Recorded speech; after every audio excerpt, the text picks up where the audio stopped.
Hello welcome back guys, this is Sudhakar. तो आज के इस वीडियो में हम बात करने वाले हैं जावास्क्रिप्ट के अंदर कंडीशनल स्टेटमेंट्स के बारे में। तो गाइस, कंडीशनल स्टेटमेंट्स क्या होता है, इसे समझाने के लिए मैं आपको एक रियल लाइफ एग्जांपल देना चाहूंगा सो डैट कि आप इसे आसानी से समझ सको। तो मान लो एक कंडीशन है कि अगर आपका एज 18 या 18 साल से ऊपर है तो आप वोट देने के लिए एलिजिबल हो, अदरवाइज आप वोट देने के लिए एलिजिबल नहीं हो। तो इसी तरह से प्रोग्रामिंग लैंग्वेज में भी हमारे पास बहुत सारे कंडीशन होते हैं। जैसे कि अगर आपका यूजर आईडी और पासवर्ड करेक्ट है, दूसरे पेज पे रिडायरेक्ट करेगा, अदरवाइज वो दूसरे पेज पे रिडायरेक्ट नहीं करेगा। तो इस तरह के कंडीशन को इम्प्लीमेंट करने के लिए हमारे पास बहुत तरीके हैं। जैसे इफ है, एफ एल्स है, स्विच केस स्टेटमेंट्स है। तो चलते हैं VS कोड पे और देखते हैं वन बाय वन कि आखिर ये कैसे एग्जीक्यूट करता है। अब देखते हैं कि अगर आपका एज 18 या 18 साल से ऊपर है तो आप वोट देने के लिए एलिजिबल है, अदरवाइज आप वोट देने के लिए एलिजिबल नहीं है। अगर इसी चीज को अगर हमें कंप्यूटर को बताना हो तो हम कैसे इस चीज को बताएंगे। तो इसके लिए हम एक वेरिएबल बना लेते हैं, let age is equal to 18। अब यहाँ पे लिखना होगा हमें इफ का सिंटेक्स देखिए, ये रहा हमारा इफ स्टेटमेंट। इफ स्टेटमेंट का ये सिंटेक्स है। इफ एक कीवर्ड है और इफ के अंदर आपको एक कंडीशन देना होता है और ये इफ का एक बॉडी है। यहाँ हम लॉजिकल पार्ट को लिखते हैं, जो भी लॉजिक है उस लॉजिक को मैं इस बॉडी के अंदर लिखते हैं। तो यहाँ एक कंडीशन है कि if age is equal to 18, तो आप प्रिंट कर दो you are eligible to vote. अगर आपका एज 18 या 18 साल से ऊपर है तो आप प्रिंट कर दो कि you are eligible to vote.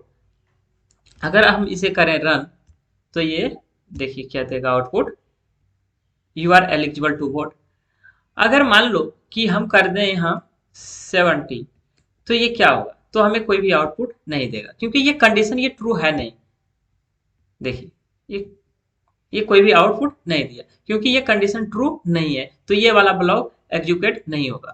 तो हमारे पास एक दूसरा कंडीशनल है, तो ये एग्जीक्यूट नहीं होगा क्योंकि ये कंडीशन ट्रू नहीं है। तो अगर आपका एज 18 या 18 साल से ऊपर है तो you are eligible to vote. अगर आपका एज 18 से कम है तो ये भी हमें शो करना होगा कि you are not eligible to vote. तो इसके लिए हमें लिखना पड़ेगा एल्स स्टेटमेंट्स, एल्स, फिर यहाँ पे हम लिख देंगे कंसोल डॉट लॉग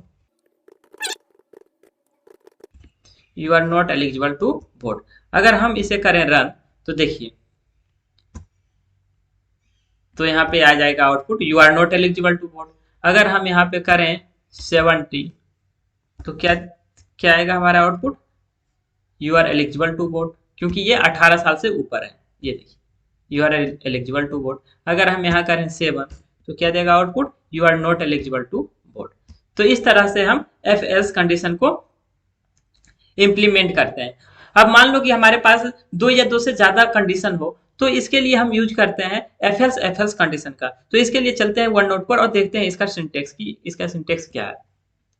तो ये देखिए, ये हमारा इफ का सिंटेक्स है कि पहले हम कीवर्ड लिखते हैं, उसके अंदर कंडीशन देते हैं, फिर जो भी हमारा लॉजिकल पार्ट है वो उसके बॉडी के अंदर लिखते हैं। यहाँ पे मैंने लिख रखा है कि it is use to test the condition.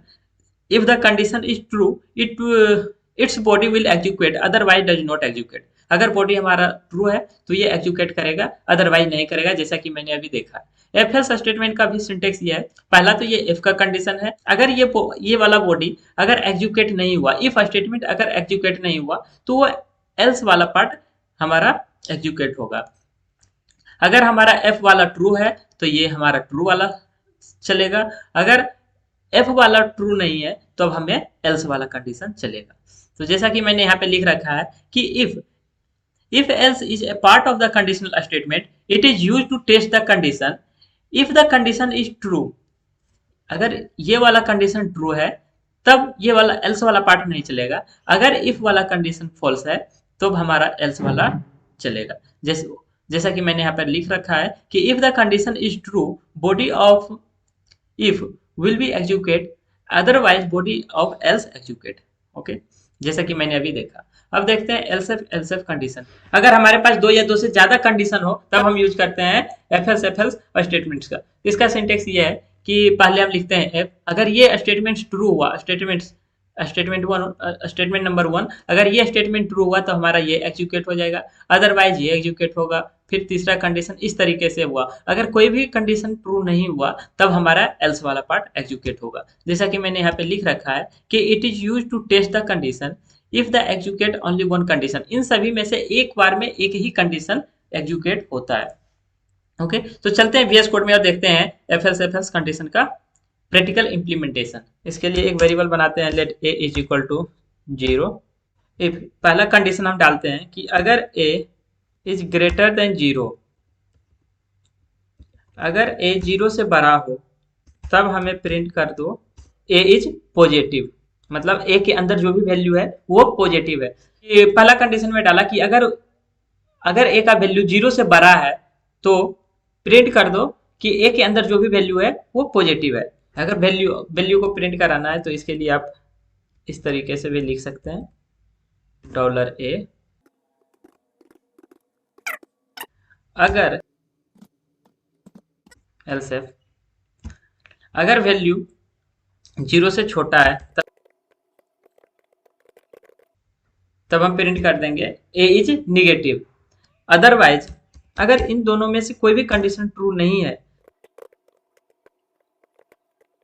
तब हम प्रिंट कर देंगे a is neither positive nor negative.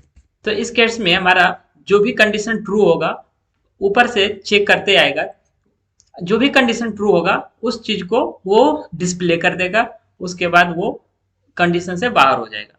For an example इसे हम करते हैं सेव, अगर हम इसे करें रन तो देखिए हमारा क्या देगा आउटपुट, 0 इज नाइदर पॉजिटिव और नॉट नेगेटिव, क्योंकि a 0 से बड़ा नहीं है और 0 से छोटा भी नहीं है, तो हमारा एल्स वाला पार्ट एग्जीक्यूट हो गया।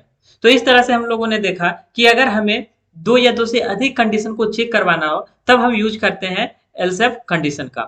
तो इस एल्सेफ कंडीशन का एक अल्टरनेटिव हमारे पास है स्विच केस स्टेटमेंट्स, जिसको मैं नेक्स्ट वीडियो में देखूंगा। तो आज के वीडियो में सिर्फ इतना है, मिलते हैं अगले वीडियो में। Thank you.